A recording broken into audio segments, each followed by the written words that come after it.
গল্পের শুরুতে আমি দেখতে পাই ইরিনাকে ফোনে কথা বলতে। তোমাকে আমি বলছি তো এক বছর ধরে যে আমাদের মেয়ের জন্য একটা ছেলে দেখো, তুমি কতবার বলেছি, তুমি কানে কোনো কথাই ঢুকে না। তেইহার জেনি ডাইনিং টেবিলে বসে খাচ্ছে। বড় মা কিছু মনে করো না, কিন্তু দিদি বিয়ে দিয়ে কোনো লাভ নেই, কারণ দিদি তো সারাক্ষণ মন্দিরের পিছনেই পড়ে থাকে। দিদি যে ছেলের সঙ্গে বিয়ে হবে না তার দুঃখের আর কোনো শেষ থাকবে না।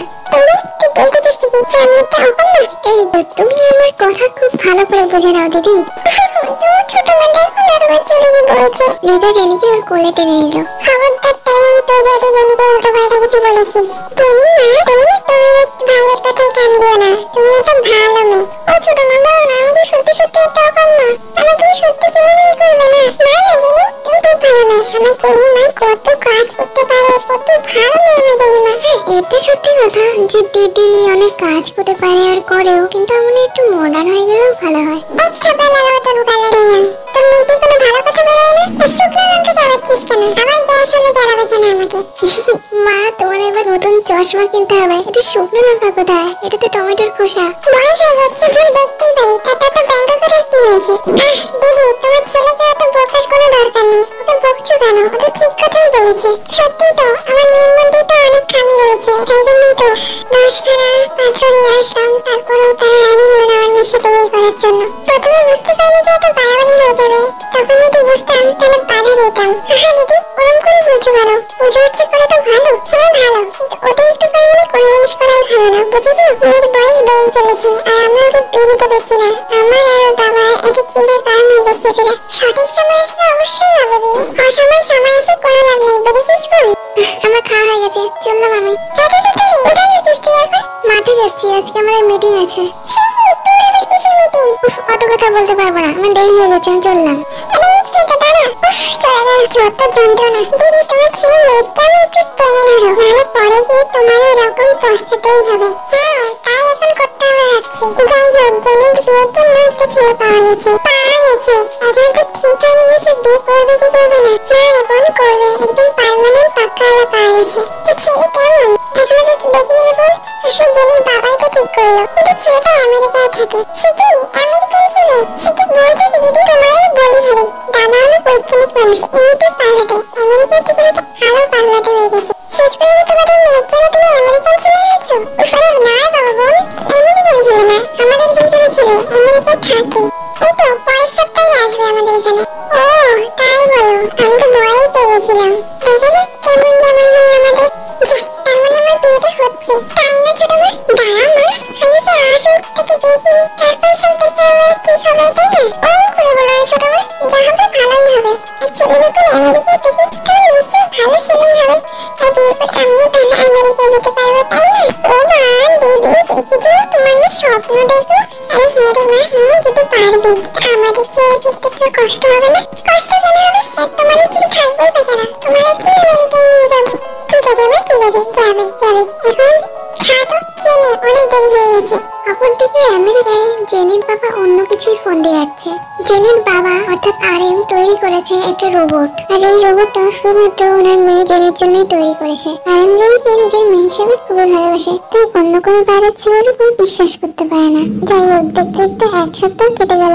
আজকে আরএমের দেশের বাড়িতে বিশাল তোড়জোড়, যেহেতু বাড়িতে জেনির জন্য নতুন জামাই আসবে। জেনি ওদের বাড়ির দরজার সামনে মেঝেতে ফুল দিয়ে আলপনা আঁকছে। আরএম দেশের বাড়িতে আসতে পারবে না, যেহেতু ওর আমেরিকায় কিছু কাজ রয়েছে। জেনি ওর বাড়ির মেঝেতে দরজার সামনে বসে বসে ফুল দিয়ে আলপনা আঁকছিল। ঠিক সেরকম সময় জাঙ্কুক এসে উপস্থিত হলো। আরএম ওর রোবট জাঙ্কুকের সাথে ওর অ্যাসিস্ট্যান্ট ফেলিক্সকে পাঠিয়েছে দেশের বাড়িতে। জাঙ্কুকের যদি কখনো মেশিনিকার কোনো প্রবলেম হয় তাহলে ফেলিক্স এটা সামলাতে পারবে। আরএম দেশের বাড়ির লোকেরা কেউই ফেলিক্সকে যায় না, তাই ফেলিক্স এখানে জাঙ্কুকের বন্ধু হিসেবে এসেছে। জেনি হঠাৎ জাঙ্কুককে লক্ষ্য করলো। জেনি জাঙ্কুককে দেখে তো পুরো ওর মাথা খারাপ হয়ে গেছে। জেনি শুধু জাঙ্কুকের দিকে ফ্যালফ্যাল করে তাকিয়ে রয়েছে। নমস্কার, এটা কি মিস্টার আরএমের বাড়ি? হ্যাঁ, তাই মিস্টার আরএম, আমি কিন্তু আপনার কারা? না জেনি, তার সাথে কথা বলছিস, কারা এসেছে? নমস্কার, আমাদেরকে মিস্টার আরএম পাঠিয়েছেন, আর ইনি হলেন আপনাদের হবু জামাই মিস্টার জিওন জাঙ্কুক। আমি হলাম ওনার বন্ধু লি ফেলিক্স। আমার দিদি দেখো কারা এসেছে। আরে বাবা, এত চিৎকার করছিস কেন? কারা এসেছে? আরে দিদি গো, তোমার জামাই এসেছে। এই যে ইনি হলেন আপনার হবু জামাই মিস্টার জিওন জাঙ্কুক। ইনি তো জাঙ্কুক দেখে ওর চোখই সরাতে পারছে না জাঙ্কুকের প্রতি। তোমরা বাইরে দাঁড়িয়েছো কেন? বাড়ির ভিতরে আসো। ফেলিক্স যেই না ঘরের ভিতরে আসবে অমনি জেনি ফেলিক্সকে বাধা দিল।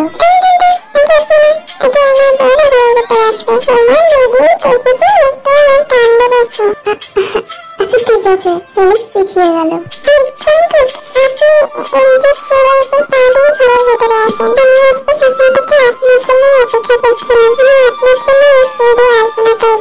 এই আলপনাটা আপনার কাছে খুব সুন্দর হয়েছে, পরতেই হবে। আপনার মধ্যে ক্রিয়েটিভিটি আছে। আমার দিদি তোর জামাইয়ের গলার আওয়াজ শুনেছি, আমারও আমার দাদু কাটাও দিচ্ছে।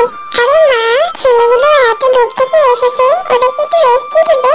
না, আমার কোনো অসুবিধা নেই, শুধু এই ফুলের উপর দিয়ে হেঁটে ভেতরেই তো আসতে হবে, তাই না জেনি?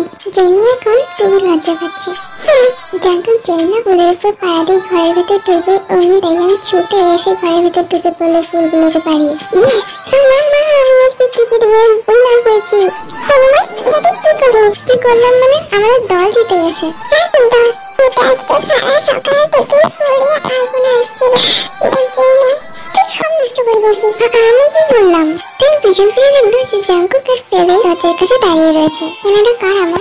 বাবা তাই আমি বলছি, ইনি হলেন জাঙ্কুক, আমার হবু জামাই, আর ইনি হলেন ওনার বন্ধু ফেলিক্স। কিন্তু তুই না খুব খারাপ জানিস, আমি আজকে সারা সকাল করে কষ্ট করে ফুল দিয়ে আলপনাটা এঁকেছি, শুধুমাত্র আমি আমার ঘরে গিয়ে প্রবেশ করার বলে। তুই এক নিমিষের মধ্যে সব নষ্ট করে দিলি। একেবারে ধ্বংসাত্মক ছেলে তুই একটা।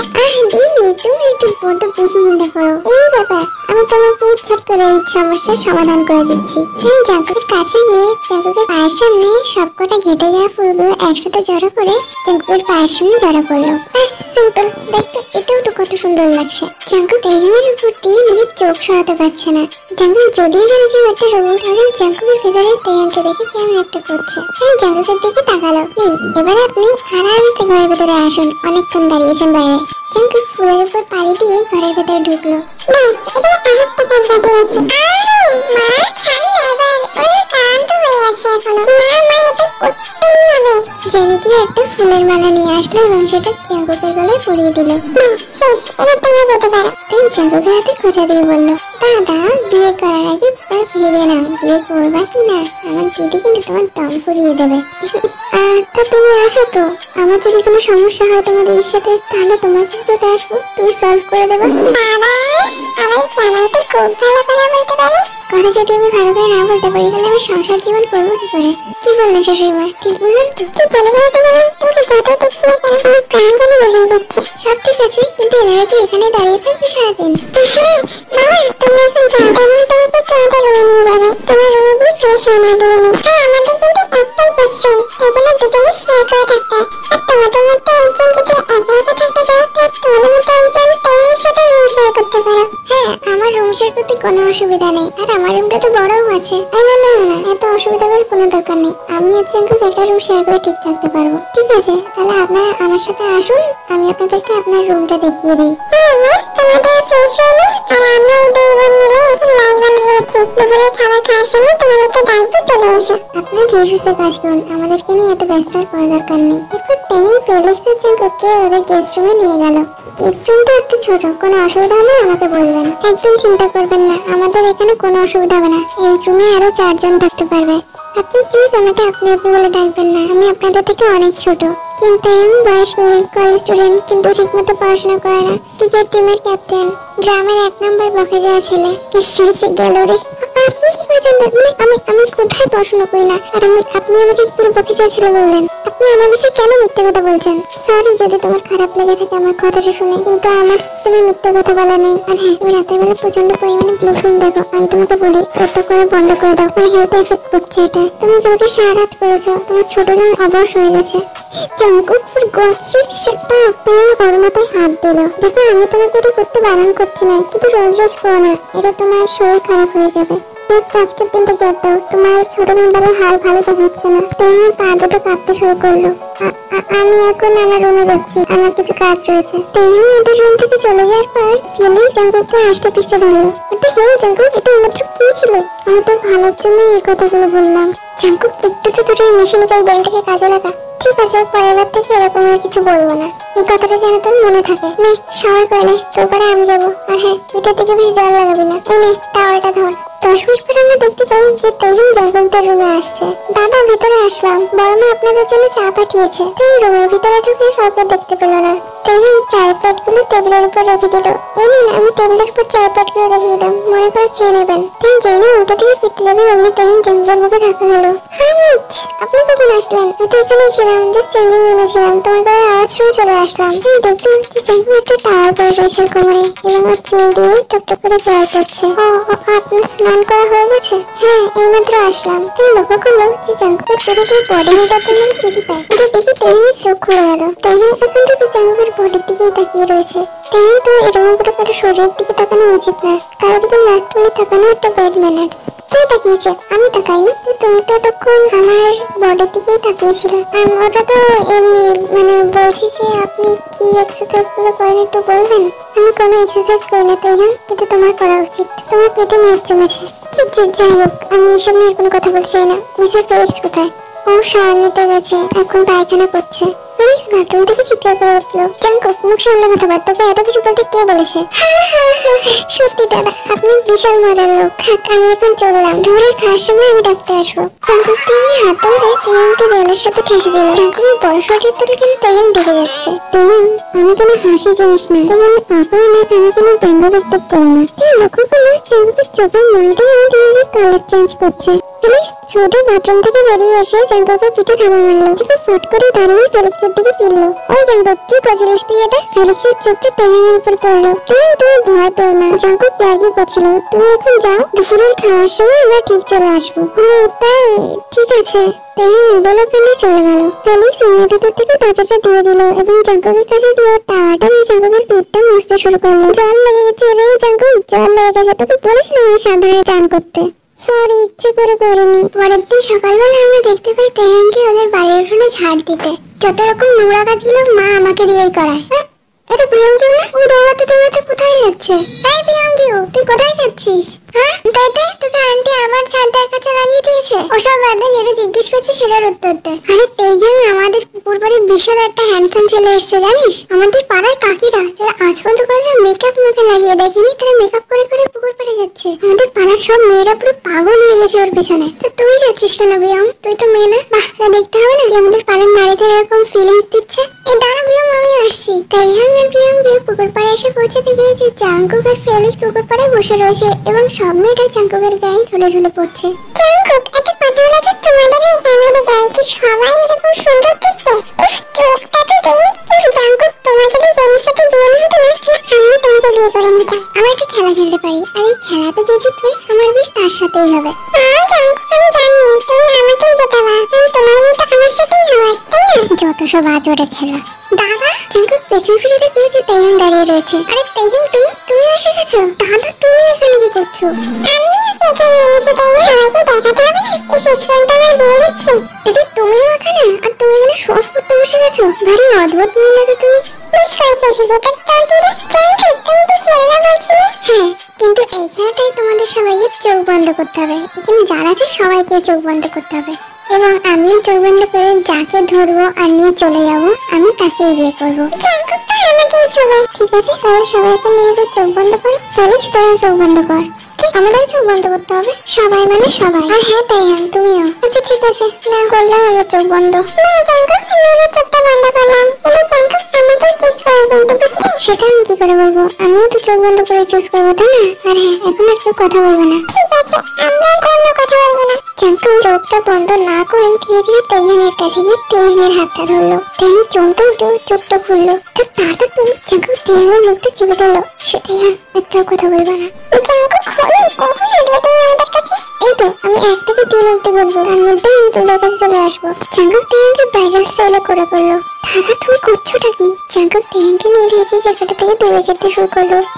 1 2 3। এরপর সবাই নিজেদের চোখ খুললো এবং দেখলো জাঙ্কুকের তেহিন ওখান দিয়ে উধাও। কোথায় গেল জাঙ্কুক? তেহিনকে তো দেখছি না। অপরদিকে জাঙ্কুকের তেহিন একটা বাগানের ভেতরে এসছে। দাদা, এসব কি? এসব তুমি করছোটা কি? তুমি দিদির হাত ধরার কথা ছিল, তুমি আমার হাত কেন ধরলে? কিন্তু আমি তো জেনিকে ভালোবাসি। ভালোবাসি না, আমি তো তোমাকে ভালোবাসি তাইহান। দাদা তুমি কি আমার সঙ্গে ইয়ার্কি করছো? না তাইহান, আমি তোমার সাথে ইয়ার্কি কেন করতে যাবো? আমি তো সত্যি তোমাকেই বিয়ে করতে চাই। দাদা তোমার মাথাটা খারাপ হয়ে গেছে, আমি একটা ছেলে। Oh, I don't care about what your gender is, তাইহান। দাদা আমি তো ইংলিশ বুঝি না, কিন্তু আমি এটাও বলতে পারি যে আমার সঙ্গে তোমার কোনো ভবিষ্যৎ নেই। তোমার দিদিরও আমার সাথে কোনো ভবিষ্যৎ নেই তাইহান। মানে মানে তাইহান তুমি না আমার মুখে পাঞ্চ করো। কি কেন? আমি তোমাকে কেন মারতে যাবো? যে বলছি তুমি সেটা করো তাইহান, আমাকে মারো। উফ যা খুশি। এই বলে তাইহান সত্যি সত্যি জাঙ্কুকের মুখে মারলো। জাঙ্কুকের মুখে সিলিকনের স্কিনগুলো ছিঁড়ে গিয়ে মেটালের প্লেটগুলো বাইরে বেরিয়ে আসলো। এসব কি? জাঙ্কুক তাইহানের দিকে ওর পিঠ ফেরালো এবং তাইহান যে দেখতে পেল তা দেখে তাইহান বুক কাঁপতে শুরু করলো। ভয় পেও না তাইহান, আমি তোমাকে সবগুলো বলছি। তুমি হ্যাঁ তাইহান, আমি একটা রোবট। এখন জাঙ্কুক তাইহানের মুখে অনেক কাছে চলে এসছে। জাঙ্কুক আর তাইহানের মুখের দিকে তো খুব সামান্য হয়, তুমি না দুজনে কিস করে ফেলতে পারে। তাইহান জাঙ্কুককে ধাক্কা দিয়ে পালিয়ে গিয়ে ঠিক তখনই জাঙ্কুক তাইহানের হাতটা ধরে ফেললো। কোথায় পালিয়ে যাওয়ার চেষ্টা করছো তাইহান? কোথাও গিয়ে লাভ নেই। সবাইকে বলার চেষ্টা করছো? বলো, কেউ বিশ্বাস করবে না। আমার কাছে সব উপায় রয়েছে। তুমি যদি কাউকে বলার চেষ্টা করো তাহলে তোমার সমস্যায় পড়বে তাইহান।